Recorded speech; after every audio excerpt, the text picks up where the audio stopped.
তো কালকে আশা করি কমেন্ট্রি তোমার সবাই শুনেছো, কেউ হিন্দিতে শুনেছো, কেউ ইংলিশে শুনেছো, কেউ বাংলা, কেউ উর্দু, কেউ তেলেগু, কেউ তামিল, সবাই সব ভাষাতে কমেন্ট্রি শুনেছো।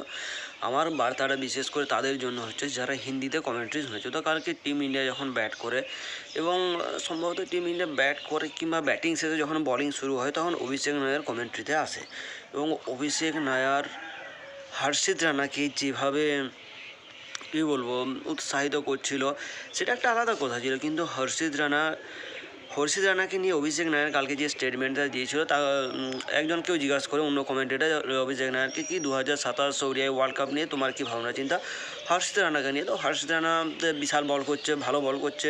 হ্যাঁ, সাউথ আফ্রিকার ইনিংসের শুরুতে যখন হর্ষিত রানার প্রথম কিংবা দ্বিতীয় ওভার বল করতে আসে তখন হর্ষিত রানা যখন প্রথম বলেই 4 খায়, অর্থাৎ একই ওভারে যখন 2টো 4 কিংবা 3টে 4 খায় সেই ওভারের কথা আমি বলছি, তখন কমেন্ট্রিতে অভিষেক নায়ার বলে যে হর্ষিত রানার বলটা অসাধারণ কিন্তু তার থেকেও বেশি ভালো ছিল যে এডেন মার্ক্রামের শটটা, কিন্তু সেটা পাতি শর্ট পিচ বল করে যে বলটা কানালো কেউ 6 মারতো বা 4 মারতো। তো সেরকম একটা বলকে অসাধারণ বল বলে সেটা আমি না হয় বাদে দিলাম। তারপরে মানে হর্ষিত রানার পরিপ্রেক্ষিতে সে যেটা বলে মোহাম্মদ সিরাজ এবং মোহাম্মদ শামি, মোহাম্মদ সিরাজ যদিও টিমে এসে ইনক্লুড করে কিন্তু মোহাম্মদ শামির নামটা আমরা সেখানে পাই না। এবারে যদি প্রশ্ন আসে অভিষেক নায়ার যে কোন দিক থেকে সে মোহাম্মদ শামির সামনে হর্ষিত রানাকে নিয়ে এলো, তো এটাই আমার একটা সবচেয়ে বড় প্রশ্ন এবং সবচেয়ে বড় প্রশ্ন আমাদের কোচ এবং চিফ সিলেক্টর অজিত আগারকারের কাছে, যে আমাদের দুই সোনার ছেলে হর্ষিত রানা এবং প্রসিদ্ধ কৃষ্ণা মানে কত রান ঠিক করেছে, যে টিম ইন্ডিয়া 500 রান করেছে না 400 রান করেছে। অর্থাৎ একদিক থেকে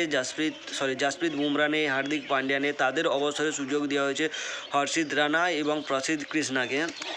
কিন্তু যেদিকে অর্শদীপ সিং বাকি বোলাররা চাইছে যে রান কম খায়, অপরদিকে রবীন্দ্র জাদেজাও কালকে দমের রান খেয়েছে এবং অপরদিক থেকে সে রান করতে ব্যর্থ হয়েছে। কিন্তু কাল ঋতুরাজ গায়কোয়াড়ের সেঞ্চুরি, বিরাট কোহলির সেঞ্চুরি, ক্যাপ্টেন কে রাহুলের back to back 2 half century, অর্থাৎ প্রত্যেক টিম এফোর্ট করে মানে আমাদের প্রত্যেকটা প্লেয়ার এফোর্ট লাগিয়েছিল যে যাতে আমরা ম্যাচটা জিতি। কিন্তু হর্ষিত রানা এবং প্রসিদ্ধ কৃষ্ণা দুজনকে মনে হচ্ছে যেন তার টেস্ট খেলছে এবং টেস্টে যে রান মানে আনলিমিটেড ওভার থাকে, আনলিমিটেড রান করতে পারে। তো সেরকম মনোযোগ নিয়ে তারা করেছে যেন আমরা 1000 রান টার্গেট দিয়েছি সাউথ আফ্রিকায় এবং সাউথ আফ্রিকা সেটা চেস করছে। অর্থাৎ দুই সোনার ছেলে মিলে আমাদের যে কালকে বাসটা লাগিয়েছে, অর্থাৎ কালকে যে স্টেটমেন্টটা এসেছে সেটা ঠিকই এসেছে যে প্রসিদ্ধ কৃষ্ণা এবং হর্ষিত রানা দলে থাকলে 500 রানও সেফ নয়।